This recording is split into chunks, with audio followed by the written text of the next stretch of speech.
So today, I found a new way to get from Rexburg to I-15, or from, I guess, St. Anthony to I-15. You don't have to actually go from St. Anthony to Rexburg to come across. You can actually take and go from St. Anthony down and take the Egan Hammer Road and make it there. I didn't know that before.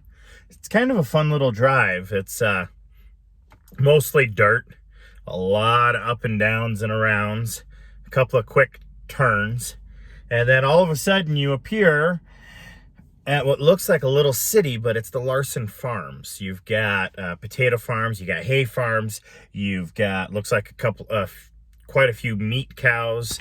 You've got, so I mean, it looks kind of fun out here. Anyway, though, you guys came to listen to Tom Swift and his submarine boat. And though, like I said, it does look like quite a bit of fun out here. And that was kind of was quite a fun little drive. Anyway, let's go ahead here, and we are on chapter 17. This is The Race. Directed by Captain Weston, who glanced at the compass and told him which way to steer to clear the outer coral reef, Tom sent the submarine ahead, signaling for full speed to the engine room, where his father and Mr. Sharp were. The big dynamis purred like great cats as they sent the electrical energy into the forward and aft plates, pulling and pushing the Advance forward. On and on she rushed underwater. But ever as she shot ahead, the disturbance of the phosphorescent water showed her position plainly. She would be easy to follow. "Can you get any more speed out of her?" asked the captain of the lad. "Yes," was the quick reply. "By using the auxiliary screws, I think we can. I'll try it." He signaled for the propellers forward and aft to be put in operation, and the motor moving the twin screws was turned on. At once, there was a perceptible increase to the speed of the Advance. "Are we leaving them behind?" asked Tom anxiously as he glanced at the speed gauge and noted that the submarine was now about 500 feet below the surface. "Hard to tell," replied the captain. "You'd have to take an observation to make sure." "I'll do it," cried the youth. "You steer, please." "And I'll go in the conning tower. I can look forward and aft there, as well as straight up. Maybe I can see the Wonder." Springing up the circular ladder leading into the tower, Tom glanced through the windows all about the small pilot house. He saw a curious sight. It was as if the submarine was in a sea of yellowish liquid fire. She was immersed in water that glowed with the flames that contained no heat. So light was it, in fact, that there was no need of the incandescents in the tower. The young inventor could have seen to read a paper by the illumination of the phosphorus. But he had something else to do than observe this phenomenon. He wanted to see if he could catch sight of the rival submarine. At first, he could make out nothing save the swirl of and boiling of the sea caused by the progress of the Advance through it. But suddenly, as he looked up, he was aware of some great black body a little to the rear and about 10 feet above his craft. "A shark!" he exclaimed aloud. "An immense one, too." But the closer he looked, the less it seemed like a shark. The position of the black object changed. It appeared to settle down, to be approaching the top of the conning tower. Then, with a suddenness that unnerved him from the time being, Tom recognized what it was. It was the underside of a ship.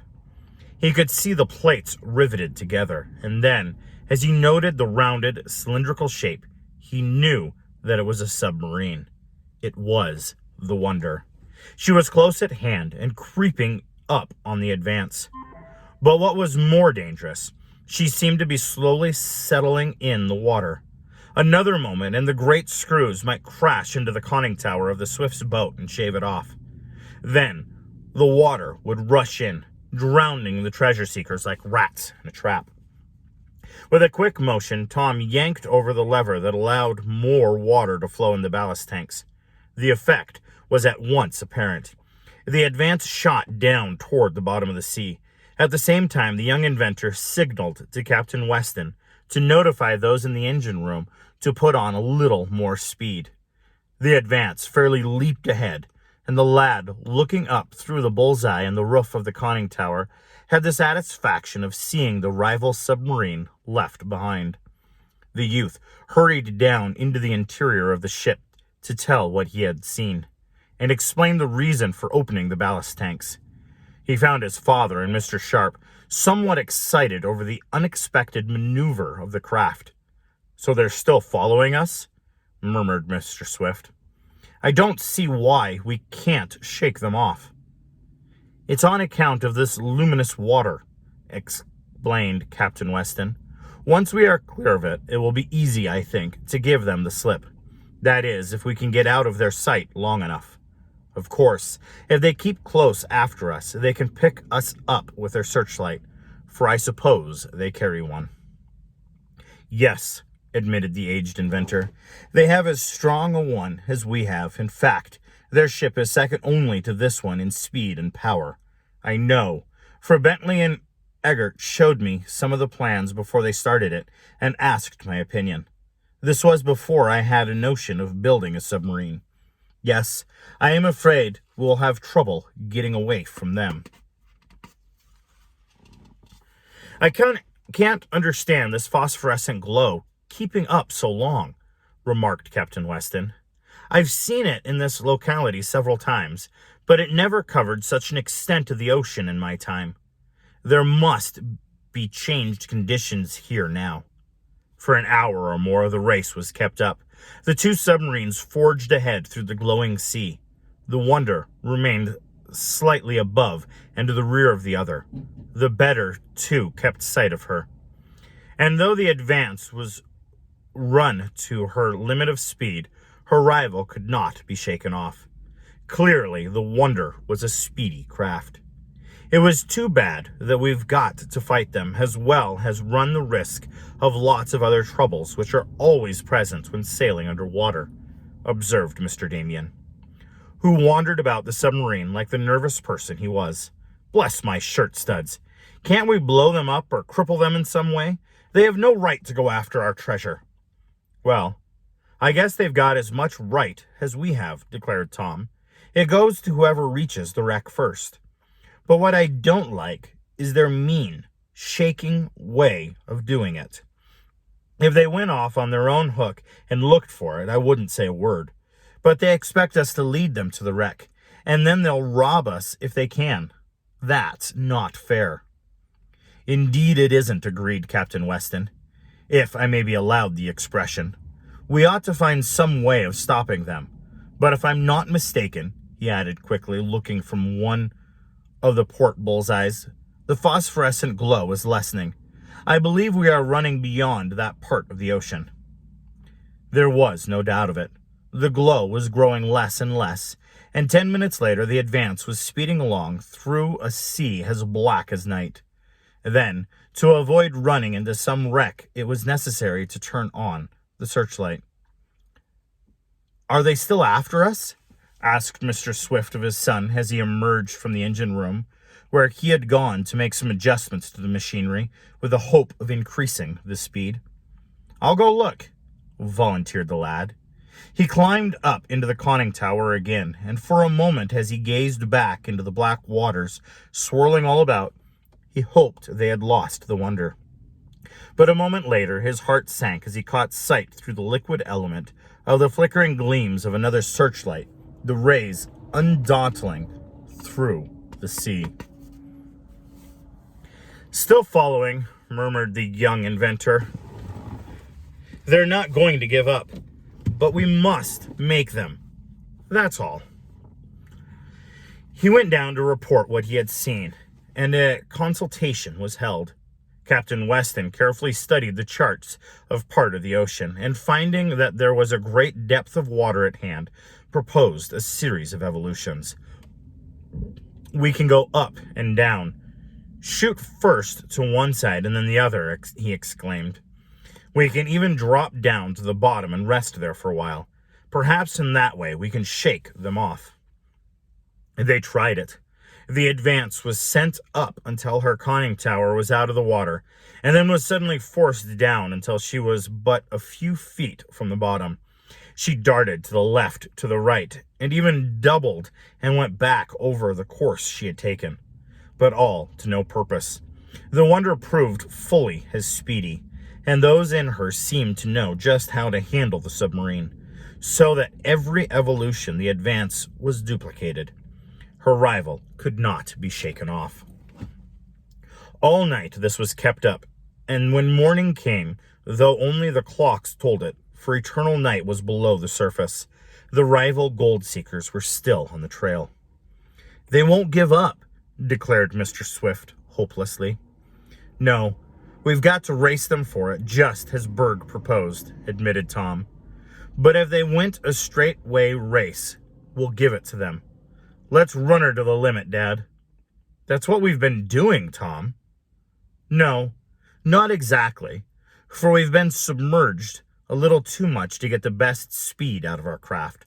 Let's go a little nearer the surface and give them the best race they'll ever have."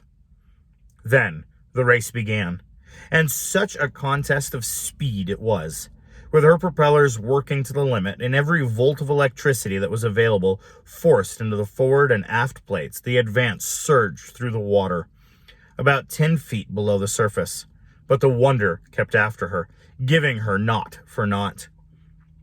The course of the leading submarine was easy to trace now, in the morning light which penetrated 10 feet down. "No use," remarked Tom again, when after 2 hours the Wonder was still close behind them. "Our only chance is that they may have a breakdown, or run out of air or something like that," added Captain Weston. "They are crowding us pretty close. I had no idea they could keep up this speed. If they don't look out," he went on as he looked from one of the aft observation windows, "they'll foul us, and—" His remark was interrupted by a jar to the Advance. She seemed to shiver and careened to one side. Then came another bump. "Slow down!" cried the captain, rushing toward the pilot house. "What's the matter?" asked Tom as he threw the engines and electrical machines out of gear. "Have we hit anything?" "No. Something has hit us," cried the captain. "Their submarine has rammed us." "Rammed us?" repeated Mr. Swift. "Tom, run out the electric cannon. They're trying to sink us. We have to fight them. Run out the stern electric gun, and we'll make them wish they'd not followed us." So now an underwater battle of submarines happens. Yikes, that's quite interesting. Anyway, have you guys taken some off-road trails or driven around places that you haven't before? Kind of interesting to do that, isn't that? I mean, there are some areas that you never know existed that aren't very far from where you are. Anyway, I do want to say, guys, I hope that you guys are having a safe, happy, and healthy time. And you also have a wonderful and blessed day.